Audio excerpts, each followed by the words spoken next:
Okay, students, today we'll start the third chapter of your history, standard 8, that is effects of British rule. Okay, last chapter we have seen the Europe and India. Okay, in that we have seen the effects of Europe, medieval Europe. Okay, how it affect the India's, the period of Renaissance, then the geographical discoveries, imperialism, colonialism. Okay, all these concepts we have seen. Then after that we have moved towards the how the British has started establish the colonies and in India. Okay, that is the establishment of East India Company. First in Surat, that is by seeking the permission from the Emperor Jahangir. Okay, then after he moved the Bengal, where he established the his first company, but without seeking the permission of, he started to build a fortification which led the battle of Plassey, first battle of Plassey. Then we have again said the battle of Buxar also. Okay, Allahabad treaty. Then how the British moved towards the and capture the region of Sindh, Punjab. Okay, now today in this chapter we study the first how the establishment of East India Company. Then we'll see the how the British and Marathas had been conquered. Okay, so all these are we are going to see in this chapter. The first establishment of East India Company. Now we have seen that geographical discoveries. Okay, all this I have said you. Now Portuguese had already settled here and gave the bitter resistance to the your whom in Britain, England. Okay. After defeating the France in Carnatic Wars, British has established the East India Company in India, but Portuguese is another competitor for them who had already settled in India and gave the bitter resistance to the Britishers. Later friendly relation had been developed between the British and the Portuguese, and but established a domination over the India. British had opposition from French, Dutch and local rulers. The first British and Maratha, which is the history of British and Maratha with the sense of the Mumbai, who was the main center of British in Western India. They were trying to acquire the nearby territories, but the Maratha has the strong hold over it. Mumbai में जब पहले जब उन्होंने start किया western coast को पे हमारे अपनी कॉलोनीज को इस्टेब्लिश करा था, उसमें सबसे इम्पोर्टेंट उनको किसका मुकाबला करना था भी मराठास का. Okay, but after the death of Peshwa Madhavrao, his uncle Raghunath Rao approached for help from British due to his greed for Peshwaship. This led to the entrance of British in Maratha policies. ठीक है, इससे पहले भी हम लोगों ने कि सिराजुद्दौला को कैसे डिफीट किया था ब्रिटिशर्स ने by again bribing the Mir Jafar. कि यहाँ पर भी सेम यही पॉलिसीज इस्तेमाल की है, that is the breaking policy. इस तरह से जो पेशवा माधवराव थे, उनके डेथ होने के बाद जो नेक्स्ट उनके अंकल थे रघुनाथ राव, जो अप्रोच किया अभी ब्रिटिशर्स की तरफ, और जिसकी वजह से Britishers had entered the Maratha politics. Okay, 1774 और 1883 वॉर्स फॉट हुए मराठास और ब्रिटिश में. First war Marathas unitedly faced the British and hence proved superior. First war में Maratha get won because united उन्होंने फेस किया था और वो सुपेरियर प्रूव हुए थे. 1782 को जो ट्रीटी बनी थी Salbai treaty, the first treaty थी जो एंग्लो मराठा वॉर, उस ट्रीटी के साथ फर्स्ट वॉर एंड हुई थी. ठीक है, सेकेंड ट्रीटी है आपकी सब्सिडी अलायंस. 1798 लॉर्ड वेस्टॉय arrive in India as a governor general. उनका ऑब्जेक्टिव था भी ब्रिटिश की डोमिनेंसी बढ़ाना. ठीक है, ऑल ओवर इंडिया में डोमिनेंसी बनाना. ठीक, इसके उन्होंने सब्सिडी अलायंस साइन किया. ठीक, बहुत सारे इंडियन रूलर्स के साथ मिलके. ठीक, उस सब्सिडी अलायंस के मुताबिक इंडियन रूलर्स अश्योर कर देते military power help, British military power help ले सकते हैं. ठीक है, तो सबसे इम्पोर्टेंट क्या है, लॉर्ड वेल्सरॉय को इंडिया ब्रिटिश डोमिनेंसी इस्टेब्लिश करना इंडिया में। उसके लिए उसने क्या किया, एक साल आपकी सब्सिडी अलायंस प्रिपेयर किया। उस अलायंस के मुताबिक the Indian ruler can take the British military help in the war. Okay, there were some terms laid on them, but some terms and conditions were laid on this treaty or alliance. That is, the Indian rulers have to maintain the British army in their port, which have to pay the cash or part of their territory to the company for its maintenance. ठीक, इसके लिए Indian ruler को क्या देना होगा, अगर वो Britishers की आर्मी को इस्तेमाल कर रहे हैं तो उन्हें इंडियंस को, ब्रिटिशर्स को पहले सबसे पहले कैश में या फिर उनके टेरिटरी के फॉर्म में कंपनी को क्या देना होगा, भी पे करना पड़ेगा। ठीक है, तो ruler generally will not have alliance with any other power और declare war against any power without an intervention of British. The ruler would accept a British resident in this state. ठीक है, और इसी के तहत द रूलर जो थे उन्होंने एक्सेप्ट करते हुए ब्रिटिशर्स का रेसिडेंट इंडिया में।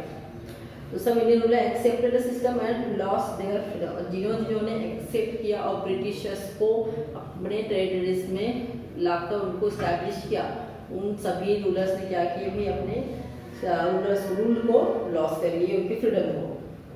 1802 बाजीराव सेकंड जो साइन किया था सबसे अलायंस ट्रीटी में ब्रिटिशर्स के साथ, इस अलायंस के मुताबिक और it is well known is the treaty of Vasai. Okay, but treaty was not acceptable to some Maratha sardar. तो ये ट्रीटी जो फॉर्म की थी बाजीराव सेकंड ने, जिसको हम ज़्यादा बेहतर तरीके से जानते हैं ट्रीटी ऑफ वसई, कुछ मराठा सरदार को एक्सेप्टेबल नहीं थी, जिसकी वजह से सेकंड एंग्लो मराठा वॉर हुई। ठीक है, but in second Anglo Maratha war British get one. With the victory of British, there was increased the interference of British into the Maratha policies now. Okay, Maratha state में उनकी इंटरफेरेंस ज़्यादा बनने लगी थी, जिसकी वजह से ये this become intolerable and Bajirao second waged a war against the British, which is again he get defeated in the battle in 1818. He surrendered to the British. In the meantime, the capital of Mughals was under the control of Daulat Rao Shinde. By defeating the troop of Shinde, General Lake captured the Mughal emperor and gained victory over the Hindustan. ठीक है, second Maratha जो सबसे important उनको face करने वाले थे, तो उनको भी डिफीट कर दिया गया था थर्ड वॉर में। ओके, उसी के साथ जो मुगल का सबसे कैपिटल था मुगल का, क्योंकि वो was under the control of दौलत राव शिंदे, उनको भी डिफीट करने के बाद now victory gained over the Hindustan by the Britishers. Okay, now next year the main person is your Chhatrapati Pratap Singh. Now how they established the East India Company, British and Maratha who later 3 wars. Okay, first war unitedly Maratha won. Okay, after that they formed the Treaty Salwai. उसके बाद second war जो है फिर Treaty Vasai. Okay, then third war again Bajirao second fought. And with the third war, now for the third defeat of the Maratha, British had complete interference in the Maratha states. After that, defeating the Daulat Rao Shinde, now British had captured whole India now. Okay, now Chhatrapati Pratap Singh, under the Peshwaship came to an end. Chhatrapati Pratap Singh of Satara was still ruling. Britishers signed a treaty with the Chhatrapati Pratap Singh and appointed Grand Duff as an officer to assist him in the state affair. But later, the Chhatrapati was dethroned and exiled to Kashi. He died there in 1847. Rango Bapuji Gupte, a loyal officer of Chhatrapati, fought the legal battle and went up to the England, but his efforts were unsuccessful. Later, Lord Dalhousie rejected the adoption policy and 1848 annexed the state of Satara. So in that way, Satara who was under the Peshwaship of Chhatrapati Pratap Singh. After the Chhatrapati's dethroned, the Rango Bapuji Gupte, who loyal officer of Chhatrapati, who fought against the Lord Dalhousie, rejected the adoption policy 1840 और उसी के साथ annexed कर दिया state of Satara. Okay, Chhatrapati Pratap Singh made the provision of water to the city by building water tank on the back of side of Yevteshwar temple and Mahadara in Satara. Roads were built in the city, trees were planted on the both sides of the road. Schools were built for boys and girls for teaching Sanskrit, Marathi and English.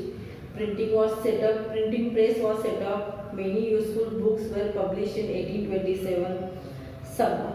The Sabhaniti, a book polity, was printed. He built road from Satara to the Mahabaleshwar to Pratapgarh.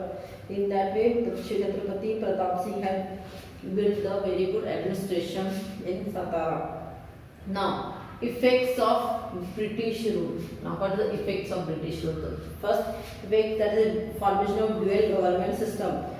Okay, Robert Clive in 1765 introduced the dual government system. Same particularly Robert cleave ने introduce किया भी dual government system इसमें India में. Okay, और उसी के साथ जो जनरली कहाँ पे इसको इंट्रोड्यूस किया गया था, बंगाल में. The company undertook the work of revenue collection, whereas Nawab of Bengal had the maintain law and order. देखो सबसे इम्पोर्टेंट जो ड्यूअल गवर्नमेंट सिस्टम क्या था कि दोनों ही गवर्नमेंट रहेंगी, ब्रिटिशर्स की भी रहेंगी और जो रूल कर रहे हैं वो रूलर्स की भी रहेंगी. ठीक है, जनरली इसको प्रैक्टिस किया गया था फर्स्ट टाइम इन बंगाल, जहाँ पर Robert cleave who responsible for the revenue collection का काम किसको था, ब्रिटिशर्स को दिया गया था. और सेकंड वर्क जो था आपका वो किसको दिया गया था, maintain law and order. The work is given to the nawab. Okay, that way dominancy had been started in India. Okay, और इस सिस्टम को बोला गया dual government system. Generally ill effects of dual government system could be seen after certain time period. Money in the form of taxes went to the pockets of the company. Okay, the monopoly of trade in India was started by East India Company. Yes. Second है parliamentary law. Generally जो भी parliamentary system था, government का system था किसका, England का. Now they have started to implement in India also. They introduced the parliamentary laws. According to the Act of 1773, the Bengal governor came to be known as the Governor General. According to this act, Lord Warren Hastings became the Governor General of India. He got the right to control the policies of Mumbai, Madras provinces. Okay, 1784 Pitt's of India Act pass किया गया, जिसमें appointment किए गए थे भी permanent board of control for better regulation management of affairs by East India Company. ठीक है, 1833 1853 laws पास किया गया पार्लियामेंट का to make the certain changes in the working of the company. इस तरह से इंडिया इनडायरेक्टली कंट्रोल जो था ब्रिटिशर्स का वो इंडियन एडमिनिस्ट्रेशन में क्या हो रहा था, भी बढ़ रहा था धीरे. थर्ड है civil services. Now strengthen the British rule. British rule को और भी मजबूत करने के लिए ब्यूरोक्रेट्स सिस्टम डेवलप किया गया. लॉर्ड कैलिस ने इसको इंट्रोड्यूस किया under the name of bureaucracy. ठीक है, सिविल सर्विसेज जो इम्पोर्टेंट पार्ट है ब्रिटिश गवर्नमेंट के. ठीक है, ये रेस्ट्रिक्ट करते थे प्राइवेट ट्रेड को और कंपनी ऑफिसर्स को. एंड फॉर दिस पर्पज उनकी सैलरी को इंक्रीज किया था. ठीक है, ताकि वो प्राइवेट ट्रेड ना करे जो भी कंपनी के ऑफिसर्स है वो. For the convenience of administration he divided the British occupied territories into district. और इसी कन्वीनियंस के लिए ब्रिटिश ने क्या किया, टेरिटरीज को डिवाइड किया डिस्ट्रिक्ट में. डिस्ट्रिक्ट कलेक्टर अपॉइंट किए गए, जिनका काम था कि कलेक्शन देखना, जस्टिस प्रोवाइड करना, मेंटेन करना लॉ और ऑर्डर को ऑफिसर्स को. ठीक है, और इसको हम जनरली कैसे सिलेक्ट किया जाता था, वो भी through the competitive exam. Okay, military and police force. Third जो इफेक्ट था ब्रिटिश रूल का, that is the preparation of duty provided for the military and police force to safeguard the British occupied regions in India, acquire the new territories and break down any revolt against the British in India. To maintain the law and order in the country was the duty of the police force. इस तरह से third effect आपको देखने को मिलता है. Next judicial system develop किया गया इंडिया में. अब वो भी जुडिशियल सिस्टम जो था किसके बेस पर था, आपके इंग्लैंड के बेस पर था. सभी डिस्ट्रिक्ट को सिविल और क्रिमिनल कोर्ट प्रोवाइड किए गए ताकि वो क्या करें, लोकल केसेस को हैंडल करें. ठीक है, रिकंसिडरेशन करें जजमेंट्स को. ठीक है, इस तरह से जुडिशियल सिस्टम डेवलप किया गया था इंडिया में under the British rule. Equality before law. Early time generally जो हमारे लॉ थे before the arrival of the Britishers, generally वो सभी लॉ कैसे डिफर करते थे place to place. Kingdom system था, रूलर्स के मुताबिक जनरली जुडिशियल सिस्टम डेवलप था और लॉ भी उसी के मुताबिक बनते थे, according to that law is prepared, right. तो उसी को जनरली जो कास्टिज्म जजमेंट दिया जाता था वो कैसे कौन से बेस पे होता था, आपका कास्टिसिज्म के बेस पर होता था। ओके, तो under the leadership of Lord Macaulay committee was set up to create the code of law and Indian penal code was enforced and all over the British India with the British principle equality before law had been made. Okay, economic policies of the British, अब economic policies कौन से लिए किए भाई? England was modern nation due to industrial revolution, capitalist economy prevailed there. Okay, so hence inculcate the economic system in India which was the conducive to economic system in India. ऐसा एक economic system बनाया गया India में जो किसके flourishment के लिए important हो, इंग्लैंड के फ्लरिश करे, और किसको इकोनॉमिक डेवलप करे, इंग्लैंड के इकोनॉमिक डेवलप करे। इस तरह से इकोनॉमिक सिस्टम अडॉप्ट किया था भाई ब्रिटिशर्स ने इंडिया के लिए, ठीक है। That means Britishers gain the economic benefit but India started the facing the economic exploitation. Land revenue policy again before the British rule village generally economic system था well sufficient. हम agriculture related services हम लोग villages में carry out करते थे, ठीक है। But उसके बाद land revenue generally main source बना ब्रिटिशर्स के लिए, ठीक है, उस स्टेट का इनकम। इसीलिए जो भी फार्मर्स जो थे एग्जाम किए गए टैक्सेशन से in case of loss of crops. Revenue generally mainly collected to in the form of grain. ये तो पहला सिस्टम था, जनरली फार्मर को टैक्सेशन में एग्जाम किया जाता था, जनरली रेवेन्यू जो था फार्मर्स का ग्रेन के फॉर्म में कलेक्ट किया जाता था।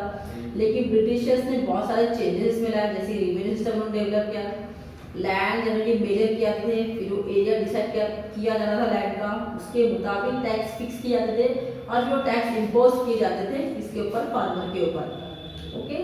और बिफोर फार्मर से अगर फार्मर फेल होता है उस टैक्सेस देने के लिए तो फिर उसके लैंड को कन्फिस्केट किया जाता था, मतलब उसको कब्जा कर लिया जाता था। इस तरह से लैंड रेवेन्यू पॉलिसीज प्रिपेयर हुई ब्रिटिशर्स के अंडर में। अब इस लैंड रेवेन्यू के कंसिक्वेंसेस क्या थे, उसके इफेक्ट क्या थे, रिजल्ट क्या थे। जनरली अनडिजायरेबल इफेक्ट्स थे नए लैंड रेवेन्यू सिस्टम के, ठीक है। For payment of taxes Indian farmers started selling the crops and whatever prices it received. अब टैक्सेस को पे करने के लिए now Indian farmers started to sell the price, ठीक है, और कोई भी प्राइस में वो बेच रहे थे और उसी का फायदा कौन उठाया था, आपके मर्चेंट ब्रोकर्स उठा रहे थे और कम से कम दामों में उस क्रॉप्स को फार्मर से खरीद रहे थे, ठीक है। कुछ सर्टेन टाइम में farmers had to be mortgage his land, जो भी वो लैंड थी उसकी वो उनको क्या करना पड़ा था, उसको मॉर्टगेज करना पड़ा था, मतलब गिरवी रखना पड़ रहा था, ओके, लैंड मनी लैंडर के पास, ताकि वो क्या कर सके, मनी ले सके टू पे द टैक्स। उसके बाद farmer became bankrupt in case of non-payment of loan. The farmer had to sell his land or may be confiscated by the merchants or the zamindar. ठीक, इस तरह से exploitation of farmers had been started during the period of your Britishers. Commercialization of agriculture. Now agriculture become the commercially. Now agriculture had been started. Farmers generally started to cultivate the cash crop instead of the food crops. अब cash crop form को जैसे cotton है, tobacco है, Indigo है, T plant है, इसका cash crop का production ज़्यादा कर रहे थे instead of giving the priority to the your food crop. Then famine condition had been developed in 1860 to 1900. India faced the famine condition. British ruler did not take much efforts to overcome this condition, but okay, so in that way expenditure was not made on water supply. So that means exploitation had been started. Some effects, some good system has been given by the British, but the system are generally made for the benefit of the England, not that an exploitation of the Indians. In that way, they have given the number of effects of British rule in India. Again, development of transportation and communication. जैसे transportation और communication में development facilities develop होने लगी थी। जैसे 1853 में first railway आपकी Mumbai to Thane root में दी गई है, okay. 1853 first railway run on the route of Mumbai and Thane. In the same year, British started the telegraph system in India. Due to all cities and military stations got connected one another. Similarly, the British also started the postal system. Okay, these all development which are made and have the long-term impact of social life of Indian also. Decline of traditional industry in India. Now, British government obtained the huge taxes and goods exported from India to England. ठीक है, उसके अलावा less tax value imposed on goods imported from England to India. जितना भी माल जो भेजा जा रहा था, ठीक है, गुड्स वो are sended to the England, तो सबसे कम टैक्सेस पे किए जाते थे and more taxes paid on the sale to the England and less your paid taxes paid on the goods which are imported from England to the India. इस तरह से goods generally manufacture जो हो रहे थे इंग्लैंड में वो machine से होते थे. ओके, मैक्सिमम प्रोडक्शन जनरली और मिनिमम कॉस्ट के बेसिस पे होते थे. उसको compete करने के लिए India has to be to compete with such cheap products was difficult for Indian artisan. Eventually it led to the closing down the traditional industry. ठीक है, और उसी के साथ ट्रेडिशनल जो इंडस्ट्री जो हैंडमेड इंडस्ट्री थे, हम लोग पास हैंडलूम्स थे, वो क्या होते क्लोज हो रहे थे as compare to machine industry जो चीप होते थे. ठीक है, इस तरह से यूरोपियन प्रोडक्ट हमारे पास सेल हो रहे थे बहुत ज़्यादा और इंडियन प्रोडक्ट को बहुत ज़्यादा वहाँ पर सेल किया जा रहा. तो इस तरह से it has started the exploitation of the India by decline of traditional industry in India. Development of new industries in India. Now, how the development of new industry arise in India? Generally, the lack of British support, experience of management capital, the Indian businessmen could not come forward in large the numbers. लेकिन इसके बावजूद भी कुछ ऐसे आपके person थे, business person थे, they overcome the problems and establish their country. The most renowned name is known as in 1850 Kawasaki Nanabhai Dawa started the first textile mill in Mumbai in 1855. The first jute mill was restored at Rishra in Bengal in 1907. Jamshedji Tata established the Tata Iron and Steel Company at Jamshedpur. इस तरह से सबसे पहली industry establish की गई थी India में. Social cultural efforts. Now, what is the effects of social on cultural life? Anti-century Europe, a new era took shape on the basis of the values. कौन कौन से values थे वो? Humanitarianism, democracy, nationalism, liberalization. All these are the policies gave the very important framework. Okay, these changes now come from west to the obviously to the India. And which are again carrying through the administration. British had to understand the Indian society, and for this suppose they started studying the tradition, history, literature as well as music, flora, fauna of India. In 1784, Sir William Jones, an English officer, established the Asiatic Society of Bengal at Kolkata. Max Muller, a German thinker, was a devout scholar of Indian religion, language and history. Due to these examples, there aroused the feelings of among newly educated Indians to study the Indian religion, history and tradition. In that way, cultural and social era has been changed. Okay. Now, British introduced many laws in India, जैसे कि sati prohibition act by the Lord William Pending in 1829. 1856 को Lord Dalhousie pass the widow remarriage है. ये सभी responsible थे social reformation के लिए Indian society के लिए. ठीक है, और उसके अलावा for carrying out administration India British required English educated Indians. So according to the recommendation of Lord Macaulay in 1835 English education now imparted in India. Through the new education, India were introduced to Western town, modern science and technology. इस तरह से बहुत social changes भी आए थे India में. ठीक है, this all are the effects of British rule in India. Dual government, parliamentary, civil, बहुत सारे इफेक्ट्स है. ठीक है, you can have to go through the one by one. Hope all of you understood. Thank you.